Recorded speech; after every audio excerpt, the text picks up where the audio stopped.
പൃഥ്വിരാജ് സംവിധാനം ചെയ്ത മോഹൻലാൽ ചിത്രം ബ്രോ ഡാഡിയിൽ താരങ്ങളടക്കം താമസിച്ചിരുന്ന സ്റ്റാർ ഹോട്ടലിൽ വെച്ച് ലൈംഗിക പീഡനത്തിനിരയായെന്ന വെളിപ്പെടുത്തലുമായി ജൂനിയർ ആർട്ടിസ്റ്റ്. സിനിമയുടെ അസിസ്റ്റന്റ് ഡയറക്ടറായ കൊല്ലം സ്വദേശി മൻസൂർ റഷീദ് മയക്കുമരുന്ന് കലർത്തിയ ശീതളപാനീയം നൽകി മയക്കി ലൈംഗിക പീഡനം നടത്തിയെന്നാണ് ഇവരുടെ ഞെട്ടിക്കുന്ന തുറന്നു പറച്ചിൽ.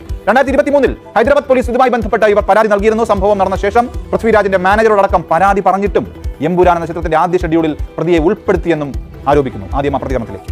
അത് വന്നിട്ട് എന്നോട് പറഞ്ഞു, ഞാൻ റൂമിലോട്ട് വരുന്നുണ്ട്, അവിടുത്തെ ചീഫ് അസോസിയേറ്റിനെയും വേറൊരു അസോസിയേറ്റ് എന്ന് പറഞ്ഞിട്ട് വേറൊരു വ്യക്തിയുണ്ട്, ആ വ്യക്തിനെ കാണാൻ വേണ്ടി പോകാന്ന് പറഞ്ഞു. റെഡി ആയിരിക്കാൻ പറഞ്ഞു. ഞാൻ റൂമിലുണ്ടപ്പം ഞാൻ ജസ്റ്റ് ഫ്രഷ് ആയി വന്നപ്പോഴത്തേക്കും ഇങ്ങനെ നമ്മുടെ വിൻഡോ ഉണ്ടല്ലോ, വലിയ വിൻഡോയുടെ രണ്ട് വശത്തെ ഈ കട്ടൺ ഇങ്ങനെ തുറന്നിട്ട് വർത്താനം പറഞ്ഞുകൊണ്ട് സ്പ്രൈറ്റ് ഒഴിച്ച് എനിക്ക് തന്നു. എനിക്കങ്ങനെ സംശയമൊന്നും തോന്നിയില്ല. ഞാൻ ആ സ്പ്രൈറ്റ് കുടിച്ചു. ചോക്ലേറ്റ് ഉണ്ടായിരുന്നു, ഞാൻ ചോക്ലേറ്റ് കഴിച്ചില്ല. അത് കഴിഞ്ഞപ്പോഴത്തേക്ക് പെട്ടെന്ന് എനിക്കൊരുമാതിരി തലകറപ്പോ സോപ്പ് ഈ സോപ്പുകളിലും കുറിച്ചൊരു ഫീലും ഭയങ്കര ഒരു വിറവൽ പോലെ വന്നു. ഞാൻ എനിക്ക് എന്തോ തല കറങ്ങുന്നുണ്ട്, തീരെ മേലെന്ന് പറഞ്ഞിട്ട് എന്നോട് പറഞ്ഞു എനിക്ക് റെസ്റ്റ് എടുത്തോളാൻ പറഞ്ഞു. കുറച്ചു നേരം അവിടെ ഇരുന്നു.